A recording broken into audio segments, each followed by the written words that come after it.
Hello and welcome to the Inside Social Work podcast, a podcast that aims to inspire, engage and connect social workers with other social workers and allied health professionals doing interesting and amazing things across the world. I'm your host, Marie Vakakis. Thank you for listening and I hope you enjoyed today's podcast episode.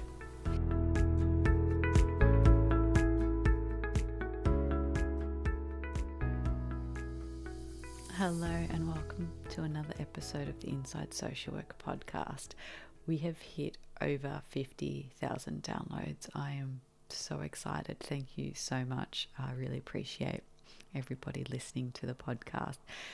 If you've got some topics that you're interested in me covering, feel free to reach out to me. You can email me at marie@insidesocialwork.com or through Instagram, Marie Vakakis.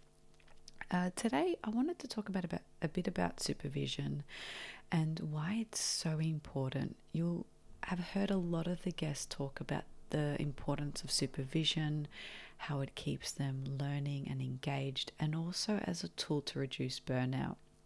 And for some people, they haven't had really good quality supervision or they're not exactly sure what that looks like. So I thought I'd spend some time today and help and give you some ideas around what you can use supervision for and why supervision is important. And this is going to be a part of a bigger series. So over the next few weeks, I'll put in some small episodes continuing on from this topic. So we'll look at some different components of supervision in the future, like group supervision, how to handle a rupture, what to do if there's a crisis, a whole bunch of other stuff. But for now, I just wanted to start off with a bit of an introduction. What is supervision? And for social workers, this is such a crucial part of our work. It really provides a forum for critical reflection and ongoing learning. For me personally, supervision has been a lifesaver in terms of my burnout, caseload management, and continuing to practice my own skills of reflection, because there is no point in any of our careers where we've finished reflecting. There's always things to look at, to think about our own social location, to think about what we bring to a space, to explore dynamics, gender, culture, all sorts of diversity can really be impacted on how we show up in the space, and that's really valuable to continue to reflect on. For those who have supervision as part of their workplace where it's line management, it may not be supervision in the purest sense. So I think that can be really tough, where maybe it's hard to be vulnerable and share some of the things you're struggling with, especially if you think your job's on the line. If you're in a position, if you're backfilling a position or you're on a short-term contract, you probably want to pretend that you've got it all under control. And so that makes it hard, because there might be some of those fears might be legitimate. And it also means you're not getting the support that you need to handle tricky cases, manage a difficult caseload or workload, or feel that you can appropriately use supervision for your own personal growth and professional growth and development. So when we look at supervision, it's to enhance professional skills and competence. It helps strengthen our capacities and achieve positive outcomes for the people that we work with. And I think this is the bottom line of it, is we will do better work when we're doing good work for clients. So that was a really roundabout way of saying it. But if we're in the right headspace, if we're on top of our own mental health and we're managing our own well-being, we're at lower risks of burnout, we'll do better work. So we're better able to serve our community when we have those things in place. And for those, I'm a learner. I love learning. So for me, supervision, I have several hours of it a month in various forms, individual and group, paid and peer. And I love learning. So I have different supervisors for different modalities.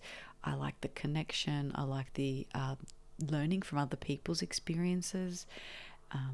And I just love the vulnerability of other people as well, especially in group supervision. I think that's a really great one to, sometimes if you don't feel like you have as much you want to share, or you don't have any clients that really, or service users that come to mind, hearing other people's stories and share their concerns, or maybe they want to help case conceptualize, you can learn so much from that. So supervision can be used for a number of things, and it really is an essential part of social work. Some of the things that I hear my supervisees struggle with is knowing what to do with supervision. They might go through all of this stuff and find a supervisor, and then they don't know what to do. So I really want to talk about that in a later episode, but I thought I'd start right at the beginning and help you figure out, well, how do you choose a supervisor? So if you're choosing one that's not provided to you by work, let's say you've decided to pay for external supervision and engage someone fortnightly or monthly, it's really important to find someone who you can work with and you trust, who, it's almost sometimes like finding a therapist, like you want to connect with them. And it's funny, I remember I had a supervisor who clinically, or like on paper, was excellent, but in the space, it just felt, I don't know, the vibe wasn't right. And I remember she had a little stand with a teapot and a selection of teas. And I love tea. I'm a huge tea drinker. And I was like, oh, great, can I have a cup of tea? And she's like, oh, no, that's just for me. And I was so taken aback by that. Like, why have this beautiful teapot with all these herbal teas and infusers and, there on display in between my chair and your chair, and it's just for you? It felt so cruel, but that's not the reason why I didn't go back. But the vibe wasn't right, and I've changed supervisors over the years as my needs change, as I want to learn something new for different perspectives, and I think that's really important. So some of the things to consider, firstly, is what you want out of supervision. So if you're getting some line management supervision at work, you might want something different. You might be building up your skills to apply for mental health accreditation. Perhaps you're looking to get a different perspective.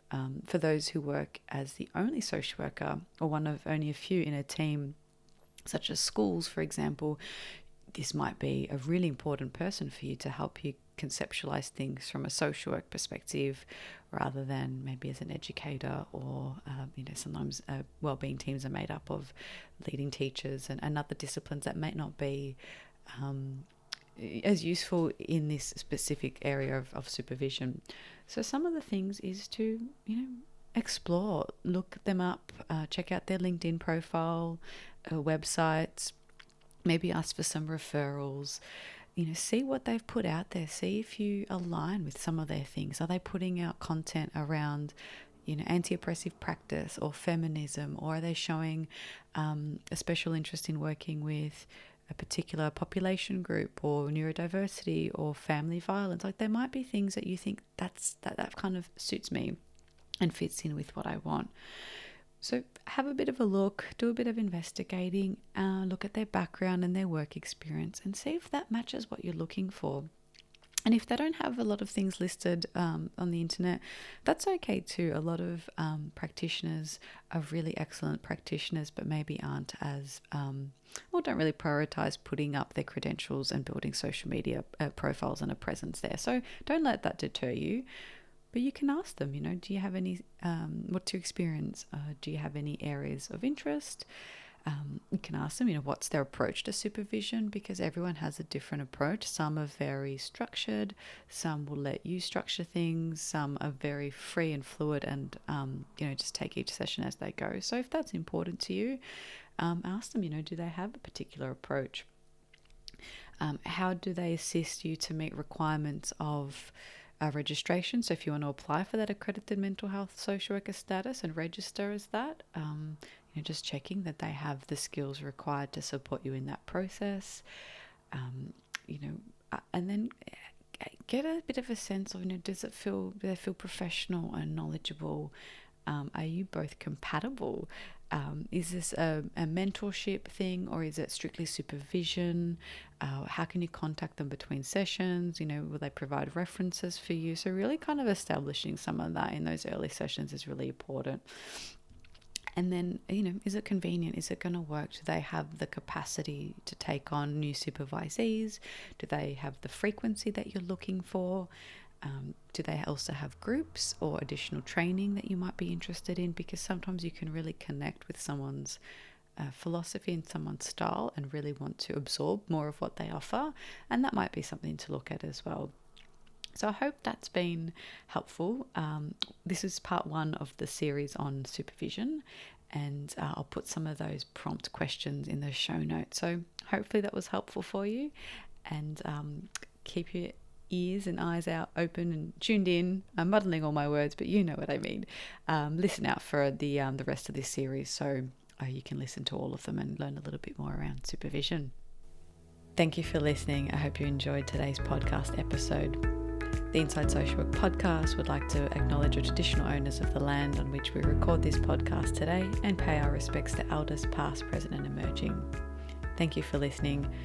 If you would like to support the podcast, you could leave a rating or a review on iTunes or wherever it is you get your podcast, and feel free to join the Facebook group. It'd be great to hear from you. Have a lovely day. Bye.